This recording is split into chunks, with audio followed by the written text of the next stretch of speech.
നമസ്തേ പ്രിയമുള്ള പ്രേക്ഷകർ, ഇവിടെ മേൽപ്പത്തൂർ നാരായണ ഭട്ടപാദനാൽ വിരചിതമായ ശ്രീമൻ നാരായണീയത്തിലെ കപിലോപദേശം എന്ന 15ാമത്തെ ദശകത്തിലെ 3ാമത്തെ ശ്ലോകമാണ് നാം ചർച്ച ചെയ്യുന്നത്. പ്രിയമുള്ള പ്രേക്ഷകർ, ശ്ലോകം ശ്രദ്ധിക്കുക. പ്രകൃതിഗത ഗുണൗഘൈഹി നാജ്യതേ പുരുഷോയം യദിതു സജതി തസ്യാം തദ്ഗുണാസ്തം ഭജേരൻ മദനുഭജന തത്വാലോചനൈഹി സാപ്യഭേയാത് കപിലതനുരിതി ത്വം ദേവഹൂത്യൈ ന്യഗാദീഹി. ഇനി പ്രസ്തുത ശ്ലോകത്തിൻ്റെ പദച്ഛേദം ശ്രദ്ധിക്കുക.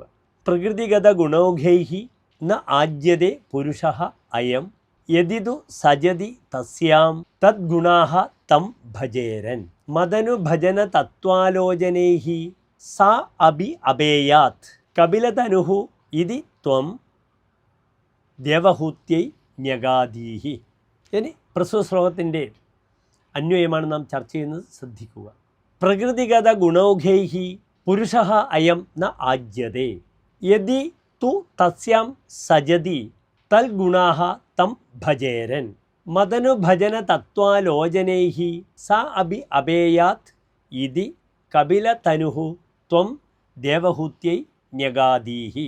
ഇനി അടുത്തതായി പ്രസ്തുത ശ്ലോകത്തിൻ്റെ സാരാംശമാണ് നാം ചർച്ച ചെയ്യുന്നത്. ശ്രദ്ധിക്കുക. പ്രകൃതിയുടെ ഗുണഗണങ്ങളൊന്നും പുരുഷനെ ബാധിക്കുന്നില്ല. എങ്കിലും പുരുഷൻ ആ പ്രകൃതിയിൽ ആസക്തചിത്തനായി ഭവിക്കുകയാണെങ്കിൽ ആ പ്രകൃതിയുടെ ഗുണഗണങ്ങൾ അവനെ ബന്ധിക്കുന്നു. പ്രകൃതിയുടെ തത്വങ്ങളെപ്പറ്റി ചിന്തിക്കുകയും എന്നെ ഭജിക്കുകയും ചെയ്യുകയാണെങ്കിൽ ആ പ്രകൃതി ഒഴിഞ്ഞു പോകുമെന്ന് കപിലരൂപിയായ ഭവാൻ മാതാവായ ദേവഹൂതിക്ക് ഉപദേശരൂപേണ പറഞ്ഞു കൊടുത്തു. നമസ്തേ.